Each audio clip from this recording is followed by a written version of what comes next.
Asesfo lagacho sana chunga njogo ina fanyi go hango aliou sen jambaro jegwe ote mbokk yi seetaan Baol Média Production ñu ngi leen di nuyu di leen jaajëfal bu baax ci ànd bi ànd di nuyu nag Sénégal di nuyu nag national bi yëpp yow di nuyu bitim réew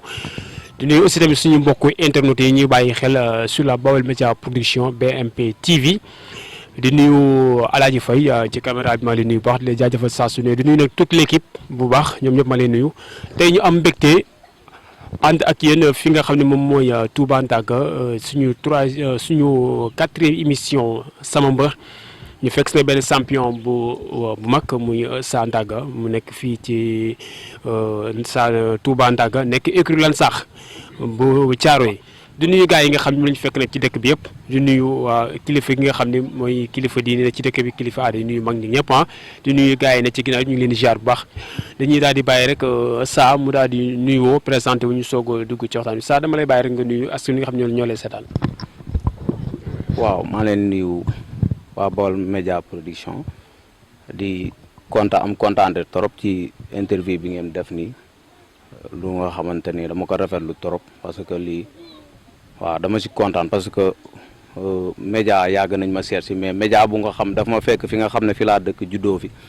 ñu fekk ma fi loolu day doon lu nga xam dama ci kontaan trop waaw neex na ma trop wax dëgg fa yàlla day ñaanal jàmm. jaajëf Sa léegi bu ñu bëgg na xam kan mooy Sa Ndaga kan mooy Sa fa la juddoo fa la jaar ci carrière làmbam ak lan moo ko poussé bu di ko ci làmb ba tey jii mag si fi may. waaw man Sa Ndaga fii laa juddoo Ndaga yaroo fi màggee fi dem Dakar waaw nekk di ci làmb gis samay grand frère nekk ci làmb et puis làmb ma doon ko ci sama maam waaw man làmb dama ko doon sama maam nekkul lu nga xamante ni dama jékki-jékki rek dugg ci waaw dafa nekk deret ci man moo tax ma nekk ci làmb nag am ci carrière muy carrière mbapat avant may dugg ci arène waaw ma def ci parce que avant man may sori sax ci arène balaa may bëri arène carrière sama tur mi ngi ci mbapat xam dégg nañ ko bu yàgg avant may dugg ci arène bi waaw loolu ma dugal ci làmb muy doon mbër ak bëgg làmb nekk ci milieu bu nga xam dama fi nekkoon nekk fa ak ay leader mu Pikine ñoo xamante ni chaque jour dama doon dem ci ñoom di jàng bëre yàlla dogal tey jii nii ma nekk li ma doon ci làmb waaw. buñ seetloo ci sa carrière làmb ci mbapat nga dooree ak fan nga ko dooree. waaw man mbapat maa ngi ci bëree sama premier combat maa ngi ko bëree lambi tukulóor waaw maa ngi ko bëree lambi tukulóor ñoom père sama nijaay Cheikh Ndiaye moo ko tëggoon ak ñoom ñaaña Ndiaye waaw foofu laa commencé sama mbapat sama carrière mbapat waaw 14 victoire laa rampé ci mbapat laa nekk ci mbapat di ci bëre à part loolu ma nekk ci tournoi di bëre ay tournoi di dem ay mbapat jël ci ay 112 heures Mbaye Guèye ñaari yoon ak lambu dégol waaw presque daal sama carrière li ko gën a tardeel mooy mbapat avant may dugg arène man loolu ma tardeel sama carrière ci lamb dama am mbapat dama rampé ci mbapat avant may dugg arène xam nañ ma ci mbapat waaw sama lamb foofu laa tàmbalee sama carrière waaw. léegi nga jógee ci li nga xam ne moom mbapat rompé ban écurie nga njëkk a nekk da nga jógee foofu dem écurie Lansar directement wala am nga écurie yoo jaar soo ko dem Lansar. waaw man écurie bi ma njëkk a nekk maa ngi nekkoon Thiaroye 44 Thiaroye 44 mi ngi ne ci biir camp Thiaroye bi fa laa nekkoon man ak ñoom Cheikh Mass boobu Cheikh Ndiaye ba mi moo ñu yoroon ak Naxat Ndiaye boobu Boy Niang mi ñoo fa nekkoon ba mu déggoo ak Cheikh Junior ñun ñoo fa nekkoon nekk ci mbapat yi di ramper ñoo doon bokk benn journée mbapat bu mu bëree Boy Niang da ciy bëre ñoo si doon nekk waaw si laa nekk di compétir ci mbapat yi bañ na ma pour ma arrêter mbapat yi may def bëre ji arène waaw noonu daal la fa demee. ban année nga dem ci arène bi. 2014 laa bëre arène waaw 2014 laa commencé bëre arène 2014 waaw. sa premier combat foo ko bëri stade Iba Mar Diop wala Demba Diop wala fan. waaw journée sëñ Modou Niala maa ngi ko bëri stade Iba Mar Diop. bëri ceeg jël fu bu Kër Massar waaw si laa ko daanee première journée. grand combat nga avant grand combat wala. maa ngi ci bëre 4e combat. ci journée Malal Ibou Senghor. journée boobu laa bëre grand ko avant 4e combat waaw. sa deuxième combat yàkkal la. sama 2e combat maag Paul Maurice la Paul Maurice. waaw Paul Maurice numéro 2. combat boobu noo ci def. waaw dama ko ñàkk. da ko ñàkk par KO waaw. par KO. lu tax lu waral loolu. non comme ak fugg ak sones rek ñàkk et puis dafa xawoon ñàkk côté boobu ci comme côté encadrement moom staffu écurie seetaan ma ci côté boobu parce que lamb interview moom bu interview amee rek da ngay wax xam nga da ngay wax li la naqari si seet si na ma comme nii damaa wax xam nga lu ma la wax ñàkk ay conseil ba pare mat ay xale topp ma takk lu ma warul takk si laa jëlee defet boobu ma jël si lamb waaw. boobu ana mag ñi ne ci écurie bi lan moo tax ñu bank seen loxo. waaw ñu ngi fi Maxu Mbergane mu ngi fa woon mi ngi woon ci lamb ji mais instant boobu noonu sa Max dafa ne ci média moom mënu di wàcc ci biir tuus yi di la conseil yenn yi mais boobu man it est bu ma tolloon te maa ngi jóge ci victoire damaa jàppoon le par exemple lu taxaw sama kanam rek warul taxaw mais ba loolu arrivé ma loolu moom moo ma ñaaxaloo sama journée boobu. sa troisième combat. waaw sama troisième combat tamit dama kaa ñàkk par sip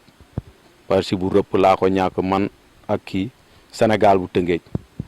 maa ngi ko ñàkk boobu maa ngi ko ñàkkee fugg comme ñëw jeexal làmb ji daan ko dem ñibbi. looloo ne da nga yaakaaroon yow yaa ko mën.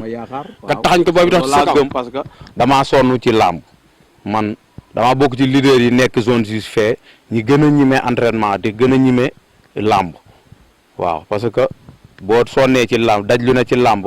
dafa ak entraînement li mu méttee boo ñëwee ci làmb da nga war a bëre dem sa yoon loolu nag moo ma toppoon ci journée ci làmb jooj ba ma ñàkk ko par sip parce que combat boobu bi ma koy ñàkkewu ma ko par jël maa ngi koy ñàkkee par rëpp loolu laa ñàkkee làmb boobu maak Sénégal waaw mooy so parce que Sénégal boobu ma daan dama kaa daan mbapat kooku daan naa ko mbapat mu daan ma arène moom ci la ma daanee noonu arène. mais da nga foogale nekkoon ca mbapat moom moo nekk arène. non non mooy fuggu xale rek mooy fuggu xale loolu yëpp fuggu xale la rek. voilà mbokk yi ba tey ñu leen ko waxee rek sànq di yéen nga ànd ak ñun sama mbër seen site Baol Média Production te ñu am mbégte nag ak contentement seet si benn champion fa seen waxtaan ak moom ci taarixu làmb dañuy gën a continuer rek avant ñuy dem damay daal di bëggee sama sponsor bu mag bi El Hadj Pro National képp koo xam ne rek ni ma ko waxee saa su ne moom mooy gunge ci sama émission sama mbër yéen ñi bëgg décoration bu rafet ak cérémonie bu am solo foo nekk rek ci Sénégal àdduna bi yëpp da ngeen di daal di seeti waa El Hadj Pro National ci 76 684 89 45 wala 77 730 99 96 muy def lu am solo gars yi ñu bàyyi ci xel bu baax a baax. dañuy continuer rek ak ki nga xam ne moom mooy Sandaga jamono ji ban adversaire moo nekk ci kanam am nga combat wala promoteur yi ñu ngi lay seet si wala. waaw actuellement nii ma lay wax ne promoteur seet si na ma wax nañ ma ay journée mais xam nga Fallou man samay làmb yu si bëri Fallou Ndiaye moo koy tëgg. Fallou Ndiaye mel. waaw Fallou Ndiaye Baol Production mooy tëgg samay làmb yu bëri seet si na ma contacté nañ ma ak mbër waaw mais xam nga mbër ku si nekk tamit ñun xamante nañ suñ biir. boo xoolee sax man li yi ñëw mbër yi di def di tànn adversaire man du ma ko def man journée yi ma bëree yëpp yaakaar naa bëri naa ñaari combat yoo nga xam adversaire bi ci biir géew bi laa ko mas a gisee waaw parce que Sénégal kii Fourrière bu Grand Yoff mbooloo moom lañ ma proposé bëri na samedi moom lañ ma proposé journée bi passé estafam ne ko bul bëreeg kooku. lan moo tax estafam bañ. waaw li koy bëre mooy par exemple moom xañ na moo ma jiitu ci làmb moo ma ëpp tamit ay combat mais tamit xañ na am na lu tax lan moo waral ñu tere ko ne ko bul bëreeg moom te moom yàgg na am bëgg a bëreeg man. est-ce que du estafam dañ la xeeb. waaw mën na nekk xeeb xam nga làmb amul xeeb waaw làmb moom amul xeeb làmb day dañ ni ñu ko waxee rek làmb moom du biir day xëy wasin ku nekk ñun ñëpp xamante nañ ci suñ biir dañuy nekk suñuy entraînement chaque jour guddi ak bëccëg yow yaa xool li la arrangé nga def ko am na ñoo xam da ngay ñëw di leen tëkku sax ci làmb ñu yaakaar da nga leen pare wala dara man du ma tëkku benn mbër mais man adversaire promoteur bu ma contacté làmb bu ko sama ménagère pour sama ménagère pare man pare naa pour bëri waaw actuellement nii yaakaar naa waroon naa bëri après avril bi dama ko war a bëri contacté nañ ma te juba sama ménagère pare na mais man promoteur bu mbër boo contacté mu ne la pare naa pour bëre Sandaga damay bëre ak moom parce que am na lu nga xam neexul di bëre booy yi di sonn di jóge fu nekk bu may bëre fii kenn du añ kenn du reer yaa muy dégg Dakar noonu Dakar bu ma fa fekkee sax da ngay yaakaar ni kii mooy loolu kenn du añ kenn du reer waaw dañuy sonn kon yaakaar naa boo nekkee ñuy jóg di topp sa ginnaaw da nga war a xam sa bopp booy duggaat nag war nga duggaat mu leer te looy def yoon bi ma jël mooy looy dugg nay leer waaw man loolu laa nekk moo nekk sama objectif guddi yi ñu toll billaahi waaw luy jëmale sama carrière ci kanam si laay dox parce que xam naa li ma doon yàqal xam naa ko bu baax te ñaan naa yàlla li ne sama kanam nii dàq te am naa si yaakaar waaw. ok damay tax foofu El Hadj bala ñoo dem am nga question booy bala maa continuer ak moom ndax am nga leen ci benn question boo xam ne war nga koy yëkkati jëmale ko ci champion bi. Siteu moom pare na wax dëgg fa yàlla pare na parce que moom mi ngi entraînement xale la mi ngi entraînement matin soir xañ na gëm-gëm bu mu am moo tax mu jël combat bi te ñun man wax dëgg gis naa ci moom lu nga xamante ni mën naa daan keneen ku Papa Sow waaw. dañ koy ñaanal lu tax non ci xale xam nga làmb xale moo koy def làmb xale moo koy def waaw Papa Sow mbër la dëgg la dafa tourné may Siteu sens bu ko neexoon ne du bëreeg moom mais làmb garab ci kaw lay fekkante xam nga lu ma la wax dañuy ñaanal Siteu suñ tëdd fil la ñoo nekk ikiri ñoo bokk benn jour bu ñu demee ikiri lamsaar ñooy nekk xamante nañ bu baax te entraînement na lu daan keneen ku du Papa Sow te man am naa yaakaar ci combat bi da koy gagné incha allah rabbi. fan nga ko teg parce que Papa Sow bul fàtte ni dafa jóge Fass créer écrit boppam fële ca Parcelles ndax loolu day gën a motiver mu bañ a am jël defet ci beru gi nga xam ne Papa Sow benn ko jamono ji ndax Siteu Papa Sow di ko def affaire ndax Papa Sow di mbër mu saay-saay. waaw parce que xam nga làmb xale moo koy def Papa Sow daanaka mag la si ni ma ko mën a waxee te Siteu xale la te yaakaar naa Siteu li ko dese ci làmb moo ëpp li Papa Sow li ko dese ci làmb kon dañuy ñaan yàlla Siteu yàlla may ko ndam parce que moom laa bokkal ikiri su ma sañoon ku mbëral da koy daan parce que man daf maa yéene jàmm waaw daf ma yéene jàmm su may bëre moom bu ñëwut sax day yónnee te ñoo bokk benn génération comprendre waaw làmb moom noonu la ndam lañ koy ñaanal te am nañ ci yaakaar day am ndam waaw bu wér. ok léegi bu ñëwee ci li nga xam ni moom mooy mbër yi nga bokkal mooy taarixu làmb fii ci Bawol El Hadj ni ma koy waxee ba relation nga am ak mbër yooyu ndax relation ak mbër yooyu lañ bëgg nga wax ma ci quoi mbër yi nga xam yéen a bokk dëkk fii ci Bawol. waaw man mbër yi ma bokkal fii ci di ma dëkkal fii ci Bawol am na ñoo xam am naa ak ñoom relation muy Forus ñoo bokk koñ ñooy nekk et puis am naa relation ak Tafa kii Njaay Tine rakku Tafa Tine xamante nañ bu baax ñoo nekk xamante nañ bu baax dañuy déggante et puis ak Saal Bawol ñooñu xamante nañ bu baax mais Bawol fii yaakaar naa man benn yoon laa fi mos a bëre. muy kan muy yaakaar naa fii la mbër boobu fii la dëkk si ginnaaw man fàtte naa turam sax moom laa fi bëreel waaw 5 tonnes laa fi bëreel fii yaakaar naa daaw géej moom laa fi bëreel yàgg nañ ma contacter fils de Zal proposé nañ ma ko daaw géej pour ñu bëre arène fii. yaakaar naa Touba Refane foofu proposé woon nañ ko mais problème mu papaam moo waral bëriwuñ yaakaar naa waaw papaam moo waral bëriwuñ ba mu bëree keneen yaakaar naa làmb jooju yéen a fa woon looloo war a bëriwuñ. Bawol fii ñi ma amal relation rek laay wax du ma wax du ma bëreeg benn mburu Bawol parce que liggéey la affaire business la waaw business la de dañuy bëri ñun ñëpp mais am na ñoo xamante ni booy nekk ak ñoom guddeeg bëccëg làmb wuru leen boole waaw noonu la fa demee. non man awma complexe yu bëre Bawol. bëre Bawol ak bëre Dakar laa yemale waaw bu ma fayee lu ko jar damay bëre parce que lamb bu fi am sécurité bu wóor parce que man bu may jóg nit ñi dañuy jóg de bu may jóg nit ñi dañuy jóg parce que ñi may topp ay xale lañ te bëgguma tamit xool sama arrangement ba leen di gaañ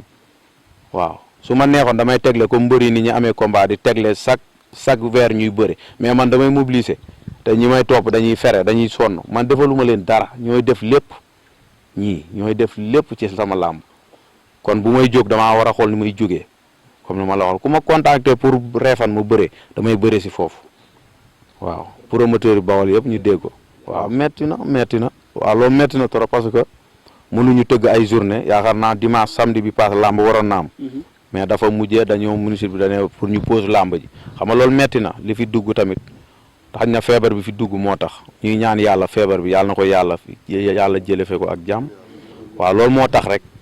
parce que mën naa ne instant yi nii affaire yi metti na ci côté boo xalaat nag du làmb kese de loo xalaat dañ ko arrêté waaw kon buñ jàpp ne leader yi rek ñoo am lu leen naqari ñëpp am lu leen naqari waaw ñëpp am lu leen naqari am na ñoo xamante lépp lañ tëj élèves yi jàng dañoo tëj seen école yi ne pour ñu arrêté ñëpp ñu ñaan yàlla xam nga yàlla na yàlla xam nga saafara loolu mu jóge fekk jàmm. violence bi nga xam ne am na ci làmb ji lan ngay conseiller sa mbokk mbëri ak supporters yi ba violence wàññeeku su ko defee làmb ji delluwaat fi mu nekkoon ndax sponsor yi daw nañu promoteur xaaj bépp daw nañu loolu dafay gën a pénaliser làmb ji yan conseil ngay jox sa mbokk lutteurs yi ak supporters yi topp ci seen ginnaaw en tant que mbër. waaw xam nga violence bi li ko indi mooy comme làmb ñàkk jariñu ak Alioune Seye ñu loolu moo indi violence bi foofu la violence bi sax yàgg na am mais foofu la feeñee mais tamit dañuy laase ñàkk sama gaañ la ñooy bokk benn entraînement din xam nga mais Alioune Seye moo mag ñàkk ci làmb ak lu metti metti war na mën a sëgg yenn yi parce que am na noonu bu amee amaat rek dañ naa leader yi la ñu koy ñaan loolu noonu bu mu ko dalati et puis ñu ñaan ministre bi mu baal ñàkk ndax daf koo aj ikiréem ñuy ñaan loolu mu jéggal ko te yàlla rek tax pour mu bëre parce que ñàkk xale la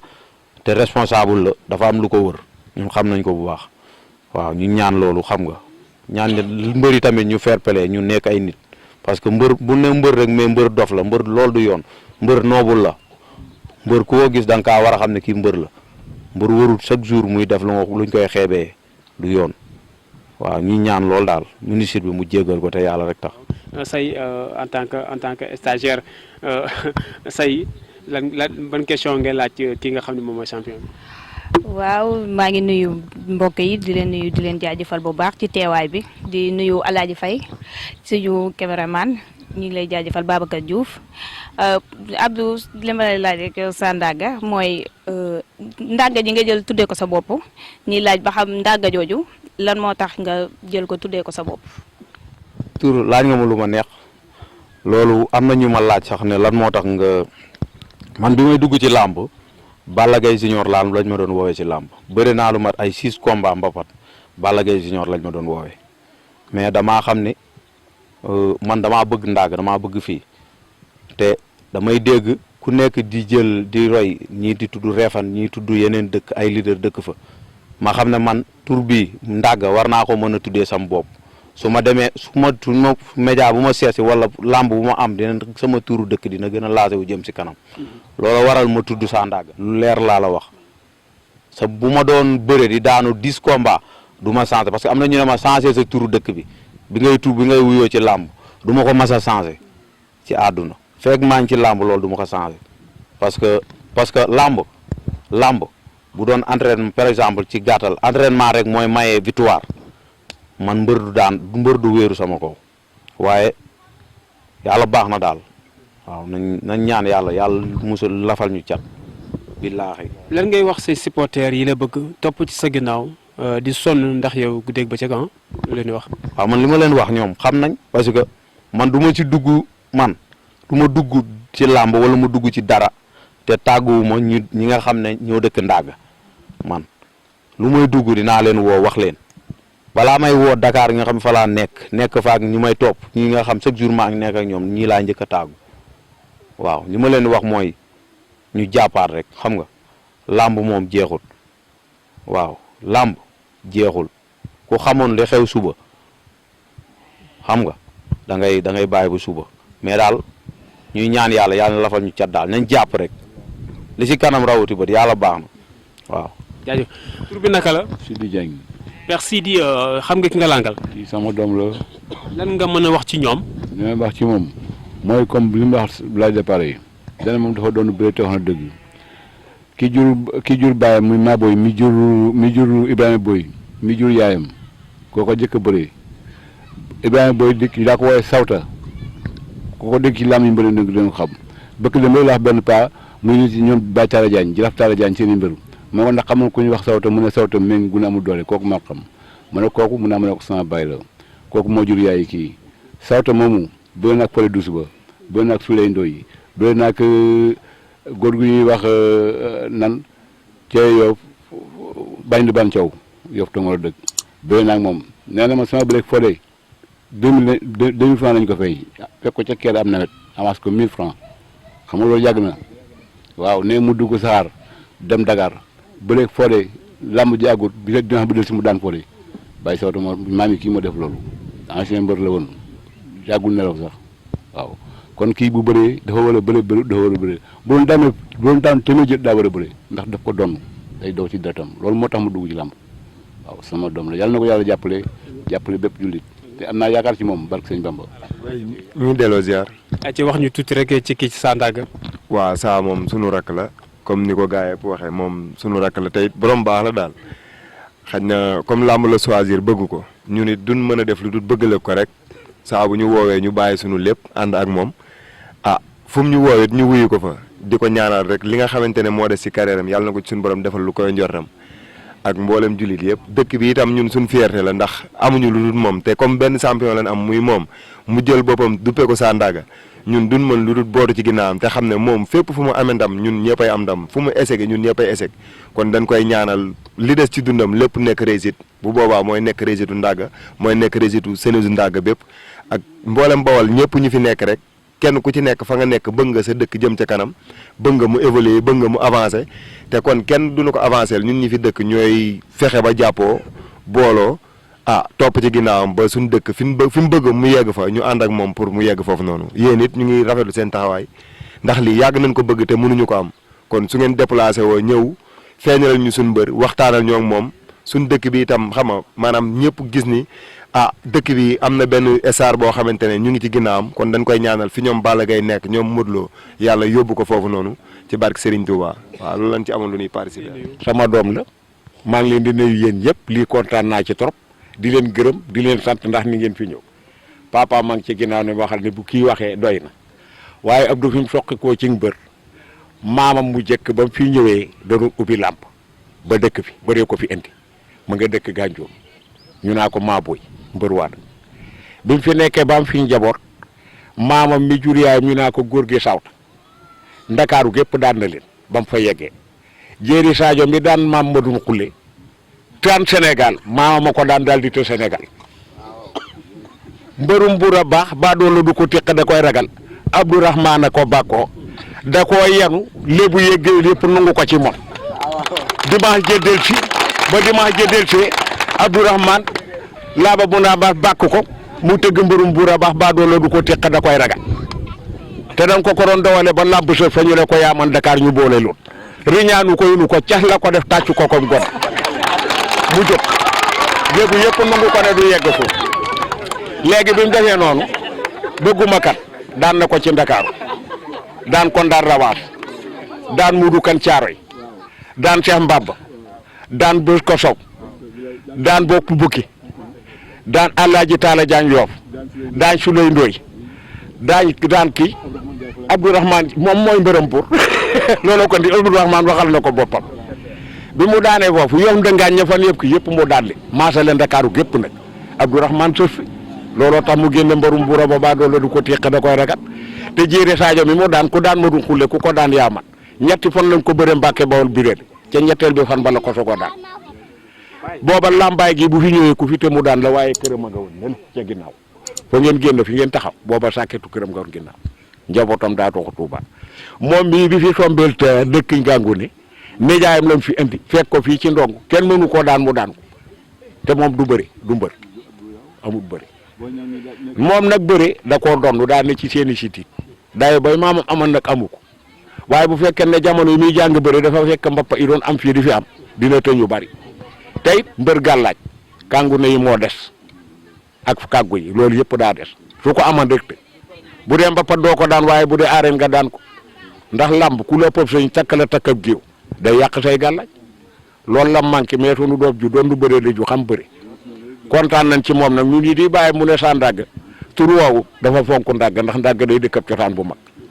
da koo fonk saa buñ ko déggee mu bëre man du ma déglu bëre résultat laay laaj ndax bëgguma ñu daan ko ma di ko gis bëgguma ñu daan ko ma koy déglu rajo su daanee dan naa ma daan na ma kontaan bu ñëwee ñu ne ma tey baaxu mën a yem leen foofu bëre nag suñ cosaan léegi dëkk bee demee noonu waaye fii mbër waa am na góor gu doon maasee ak maamam daa tëñ jaam di bëre ba feneen lay dëkk déew bu fa amee doom duñ ko xam ndax seen maam bëree leen fi indi ñu xam bëri leen ñu ko doon loolu jërë ngeen jëf. waaw di ñaan maire bi it maireu dëkk bi itam maanaam maireu Lambaye di ko ñaan rek mu jàppale Ndaga bu baax a baax ndax Ndaga dëkk bu jar a jàppale la Ndaga dëkk bu jar a jàppale la ndax fonk nañ diine wax dëgg yàlla kenn du leen dégg ci naka su dul noonu wax dëgg fa yàlla seeni gone am nañu yar ku nu gis jox la cër bi nga moom nangoo liggéey kon loolu rek bu ko nit amee doy na sëkk ak barke bëgg nañ daal lu métti métti nañ ñu jàppale ci courant moo si ci dëkk bi loolu rek mooy suñu yitte jënu manqué fi mu toll nii waaw ñu jàppale ñu ci bu baax a baax yéen nag sant nañ leen gërëm leen waaw barke Seexul Xadim waaw ministre Mor Ngom ñu ngi ko koy damaan ak Cheikh Dakar waaw ñu jàpp ci bu baax a baax a baax ñu jàpp ci bu baax a baax. ci li ñu wax rek muy affaire Cheikh Dakar bi pour ñu jàppalee Ndaga parce que boo jàppalee Ndaga rek mu ngi mel ni jàppale nga ma waaw courant fii nii war na am courant yeneen dëkk yi fi nekk yëpp am nañ courant waaw ba mu des Ndaga loolu dafa doon bu ma sañoon man su ma sañoon billaahi li mbër di am lépp ci taraanga dinaa ko am pour defar Ndaga billaahi su ma sañoon lu mbër di am ci alal ci taraanga dinaa ko am pour defar dëkk bi bak Serigne Saaw loolu daal ñu ngi koy ñaan di taalal loxo maire yi yëpp Mor Ngom ak ñëpp pour ñu jàppale Ndaga balaa déwén ñoom courant waaw loolu daal laa bëgg man saa Ndaga parce que ñuy jàppale tamit ci benn côté mooy bu ñuy làmb su làmb amee ñuy jàppale parce que fii dafa am ñu fiy jóge ñuy jàppale ci carré ak billet yi pour booy di ñëw stade waaw parce que bu ñu jóge fii dañuy daj lu metti loolu daal ñu ngi leen lancé ñu message ba ñu ngi leen koy jàppale ñu ngi leen koy ñaan bu baax ñu jàppale ñu si surtout courant bi moo ma gën a ëppar important fii ci Ndaga pour Ndaga am courant waaw di sant bu baax nag waa Ndaga yëpp di dugg ci kër gu nekk di tàllal ku nekk di lañ tàllal loxo nga ñaanal ma di ñaanal suñu jëwriñ ak suñu sëriñ suñu grand muy Mbaye Ndiaye parce que xale la nekk ak ñun di ñu jàppale ànd ak xale dafa metti ñoom Ibrahima Boy Papa Sidi ñëpp waa grand Moussey Ibsey ñëpp Ibrahima Boy Ndiaga Dieng sama mag ak jigéen ñi ak sama soxna waaw di nuyu ñëpp di nuyu sama yaay di nuyu waa Ndaga yëpp ak Salmu Ndaw sama gayen ñoom Ibra ñoom ñëpp kaa yëpp bëgg Bamba ñoom Mbaye ak Matar ñëpp ak Baye Cheikh ñëpp Baye Cheikh Mbacke ñëpp Sayba sama raxe ji waaw maa ngi koy ñaanal jàppale leen ma ko bu baax waaw jàppale leen ma ko bu baax boo leen ko jàppalee rek mi ngi mel ni jàppale ngeen ma maa ngi ñaan yàlla waa Ndaga it ñu ñaanal ko say parce que xale la xale la bu nga xamante ne ak xale la bu nga xamante ne dafa bëgg Ndaga dafa bëgg luy avancé loo Ndaga moo waral lii ñu ngi koy ñaanal bu baax di ñaanal yaayam sama xarit la di ñaanal waa Ndaga yëpp jigéen ñeeg góor ñi fi nekk ñëpp sama papa yi waaw maa leen di bëggee yéen ñëpp ba Serigne ñëpp maa leen sama plat préféré suppu kanja. Chers amis téléspectateurs ñu leen di jaajëfalaat bu baax a baax merci beaucoup ci ànd bi ngeen ànd ak ñun ak toute l'équipe Baol Média Production la première chaîne télévision numérique di Bawal tey ñu teewoon fii nga xam ne moom mooy Ndaga ànd ak champion bu mag di jaajëfal ñëpp di bëggee ñëpp di bëggee say bu baax ba El Hadj maa ngi lay bëggee saa su ne encore une fois El Hadj Pro national moo ànd ak Babs Babacar ci émission sama mbër suñu 4e émission décoration plus reportage ak tout événement yëpp merci beaucoup ñu ngi leen jaajëfal mën ngeen abonné ci Baol Média Production par YouTube mën ngeen fa abonné par Instagram par Facebook jaa ngeen jëf di merci beaucoup ci micro bi Babacar Diouf présentation caméraman Aladji Faye assistant soxna Seynabou Ba merci beaucoup mbax jaa ngeen jëf sama gars yi merci beaucoup bye bye beneen prochain numéro laga cosaan a cunga njogoy na fañi go xaango Aliou